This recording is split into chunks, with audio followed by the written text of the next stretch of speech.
السلام بارک علیکم اللہ. شیخ. وعلیکم السلام ورحمۃ اللہ. وہ آپ مائل کرنے والی عورتیں بول رہے تھے، وہ تھوڑا سمجھ میں نہیں آیا شیخ.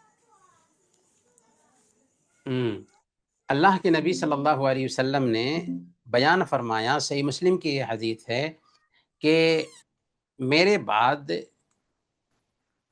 کچھ لوگ، دو قسم کے لوگ ایسے پیدا ہوں گے جو ابھی نہیں ہیں، میرے بعد آئیں گے. صنفان من اہل النار، دو طرح کے جہنمی ہیں جو میرے بعد آئیں گے. ان میں سے ایک جہنمی کی شکل بتائی کہ ایسی عورت ہوگی جو مائل کرنے والی ہوگی، مائل ہونے والی ہوگی. مطلب کیا ہوا کہ لباس ایسا ہوگا کہ لباس کی وجہ سے اگرچہ وہ پہنی ہوئی ہوگی، لیکن لباس اتنا تنگ ہوگا کہ لباس کی تنگی کی وجہ سے گویا کہ وہ دوسروں کو مائل کر رہی ہے اپنی طرف، اور خود مائل ہو رہی ہے، یعنی اس کے اندر بھی شرافت نہیں پائی جا رہی.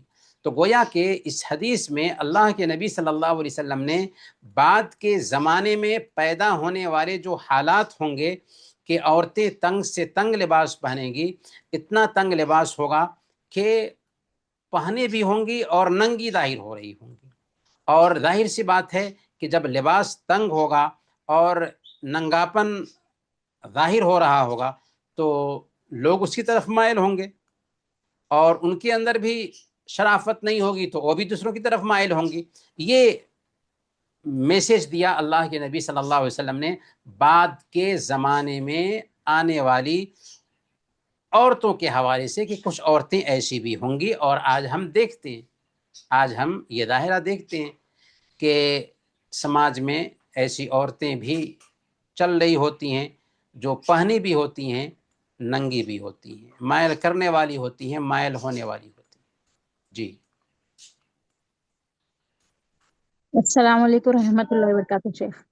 وعلیکم السلام ورحمۃ اللہ وبرکاتہ. شیخ ایک سوال تھا، جیسا کہ ہم الحمدللہ نماز بھی پڑھ رہے ہیں، قرآن بھی پڑھ رہے ہیں، صبح شام کے اذکار بھی ہے، پھر الحمدللہ جو بھی ہے دین کے کام میں جتنا ہو سکا اپنے آپ کو آگے آگے بڑھانے کی کوشش کر رہے ہیں. تو شیطان کا یہ کوشش رہتا کہ ہم کو وہ کاموں سے روکنا. تو جب ہم وہ کاموں سے نہیں رکتے شیخ، تو کیا یہ مناسب ہے کہ وہ خوابوں میں آ کے ہم کو ایسا مطلب کسی کی شکل اختیار کر کے اس طریقے سے ہم کو ڈرانے کی کوشش کرے؟ یہ صحیح ہے شیخ یہ بات؟ شیطان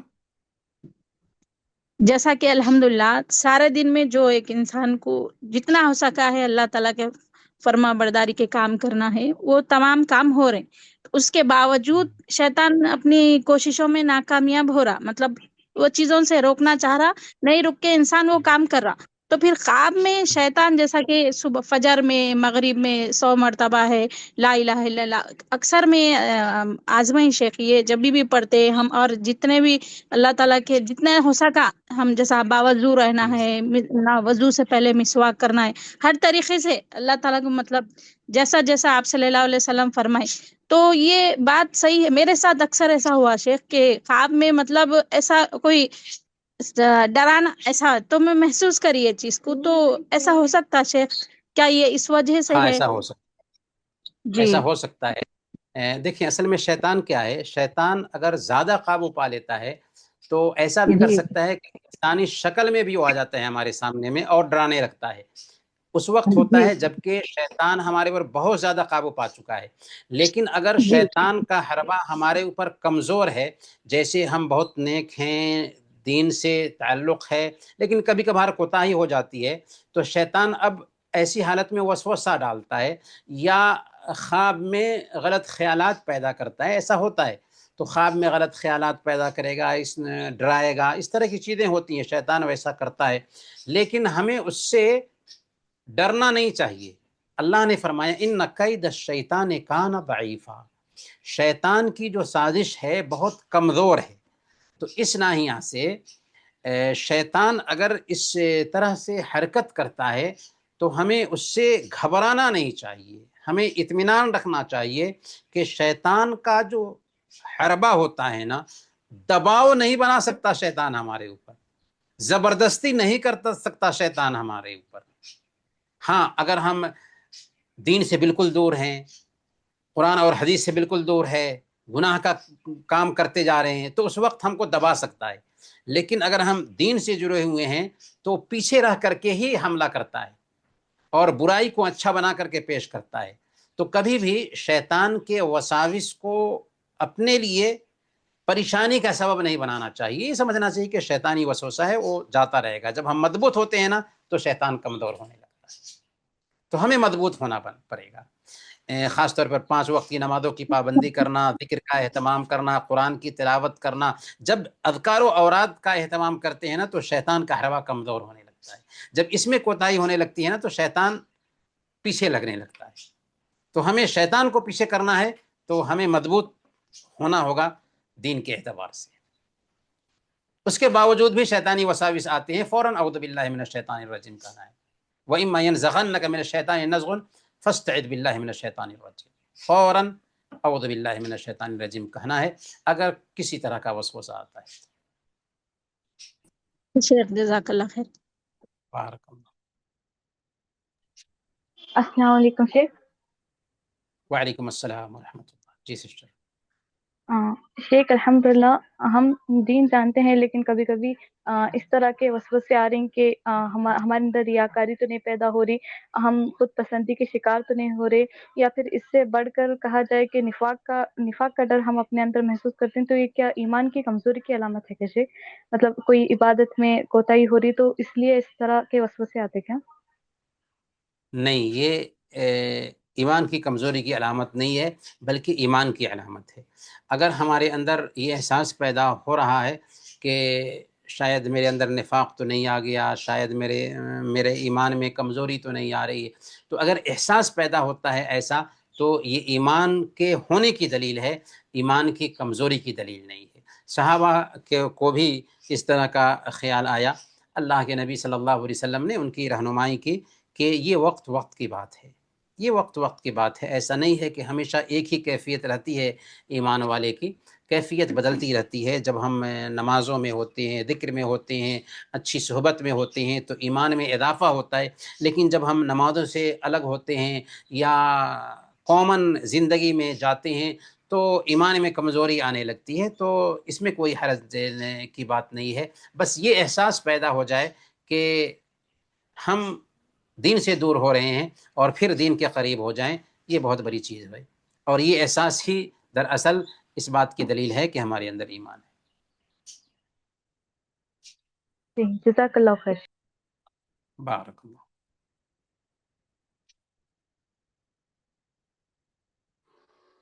جزاک اللہ خیر شیخ. بارک اللہ فیکم. بارک اللہ فیکم. اختتام کر دیں شیخ انشاءاللہ. جی سبحانک اللہ. سبحانک اللہم وبحمدک اشہد ان لا الہ الا انت استغفرک. السلام علیکم ورحمۃ اللہ وبرکاتہ.